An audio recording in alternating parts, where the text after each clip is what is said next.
Hola, muy buenos días. En la clase de química les impartiremos un poco sobre el tema de la célula. A continuación, mis compañeros les explicarán sobre ella. La célula. La célula es la unidad morfológica y funcional de todo ser vivo. Es considerada también el elemento más pequeño que puede tener vida. La aplicación del primer organismo sobre la Tierra suele asociarse al nacimiento de la primera célula.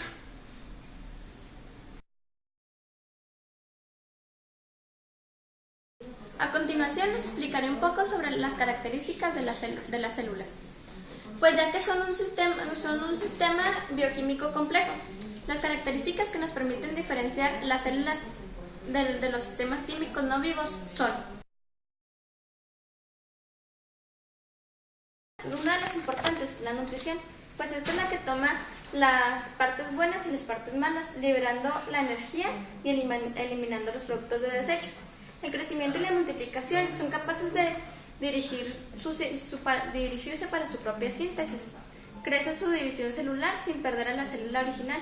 Esto quiere decir que pueden originarse varias células de una misma célula, obteniendo su misma división celular de la original.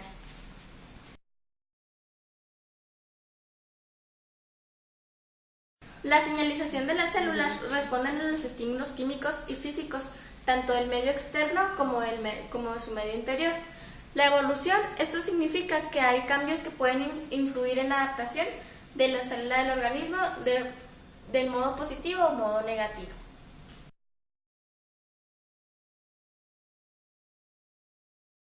Bueno, yo les voy a explicar lo que son el tamaño, la forma y la función de las células. El tamaño y la forma de las células depende de los elementos más periféricos y de su andamiaje. El andamiaje quiere decir, pues, la composición, el citoesqueleto.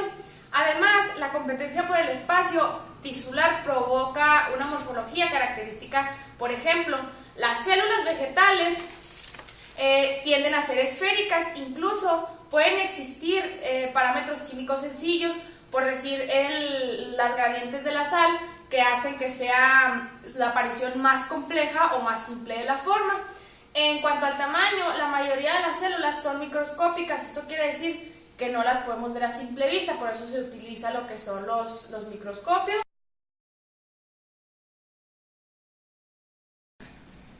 La célula procariota viene del término pros, que significa antes, y carión, que significa núcleo. Se llama procariota a las células sin núcleo definido, es decir, cuyo material genético se encuentra disperso en el citoplasma, reunido en una zona llamada nucleoide. Las bacterias son procariotas que tienen una longitud que es entre 1 y 10 micras. Todos sus componentes se encuentran libremente distribuidos en el citoplasma. Las procariotas poseen un citoesqueleto que se involucra en la protección, la forma, la división celular. La parte más periférica de estas células presenta una pared celular que es responsable del aspecto que toman las bacterias. Algunas formas pueden ser las formas redondeadas, que se denominan cocos, las alargadas en forma de bastón, que son bacilos, y las que tienen formas de espiral, espiroquetas, y las que parecen una coma son los vibrios. Existe una técnica llamada división de Gram para clasificar los distintos tipos de bacterias, que se pueden clasificar en bacterias Gram positivas y bacterias Gram negativas. Para aplicar esta técnica se utiliza por el método de tinción. Si la bacteria toma el color es una bacteria positiva, y si la bacteria no lo toma es una bacteria Gram negativa.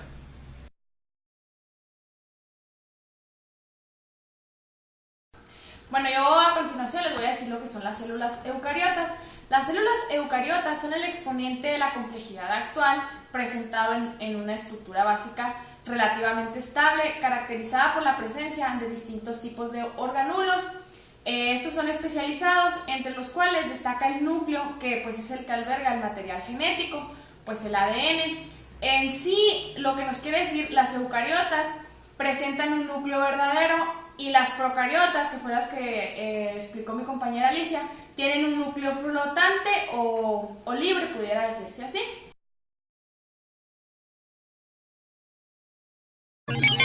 Funcionamiento celular.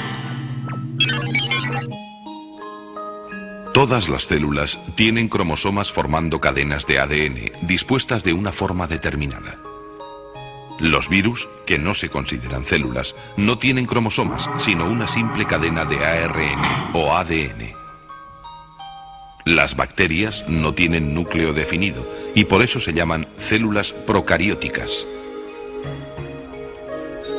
Sus cromosomas están repartidos por el citoplasma sin orden aparente. Pero las células que forman los tejidos de plantas y animales son eucarióticas, es decir, tienen un núcleo bien definido en cuyo interior se encuentran los cromosomas. Todas estas células, que son a las que nos vamos a referir, constituyen la mayoría de los seres vivos y están formadas por 3 elementos básicos: núcleo, citoplasma y membrana. El núcleo de estas células tiene una forma más o menos esférica y se encuentra situado aproximadamente en el centro. Los cromosomas que hay en su interior contienen la información genética y son los encargados de controlar el funcionamiento de todos los procesos celulares. Alrededor del núcleo está el citoplasma, una especie de líquido viscoso en el cual flotan una serie de orgánulos que cumplen funciones determinadas dentro de la célula.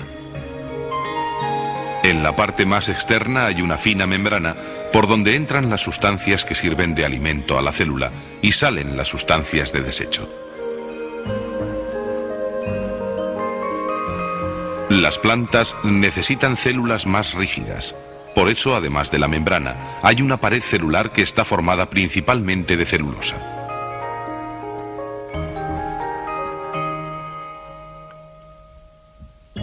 El comportamiento de las células, ya sean vegetales o animales, es similar al de una factoría.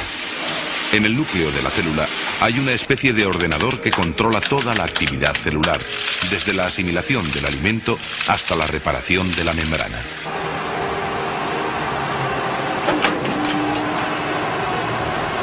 En el núcleo de la célula se encuentran todos los datos necesarios para el funcionamiento celular, archivados en el código genético de los cromosomas.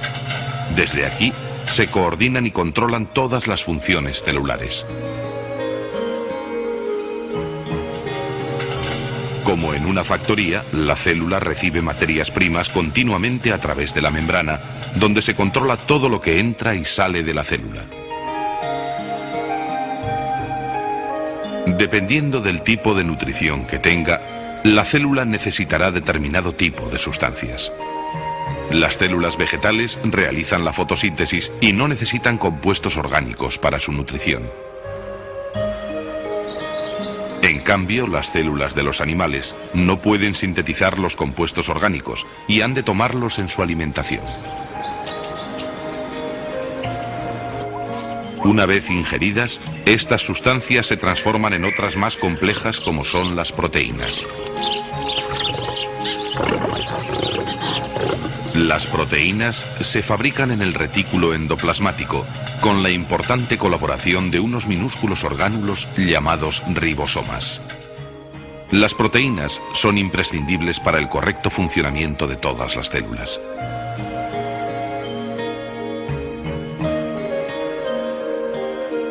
El aparato de Golgi interviene en la síntesis de algunas proteínas y también transporta y almacena diversas sustancias. Después, las proteínas se utilizan para multitud de funciones, como pueden ser la reparación de la membrana celular o para producir movimiento. La fábrica celular tiene muchos más departamentos que se encargan de clasificar, eliminar, construir o regular el funcionamiento perfecto de toda la unidad. Por ejemplo, los lisosomas realizan funciones digestivas descomponiendo las moléculas más grandes. La energía que necesita la célula se produce a través de la respiración y se almacena en unos centros llamados mitocondrias. Además de los estímulos internos, la célula también recibe estímulos del entorno. La membrana celular funciona como una especie de radar que detecta los estímulos y así la célula responde a los mismos. Los organismos unicelulares pueden ser sensibles a estímulos térmicos, químicos, físicos, eléctricos o incluso gravitatorios. Una de las respuestas más fáciles de detectar es la del movimiento, que permite a la célula alejarse o acercarse a la fuente del estímulo. Las células utilizan diversos métodos para atraer el alimento y para sus desplazamientos.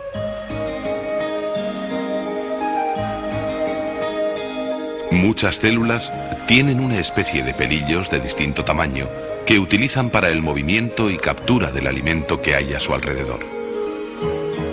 Pero existen otras formas de movimiento como la contracción o la emisión de pseudópodos que utilizan las amebas y algunas de las células que componen la sangre.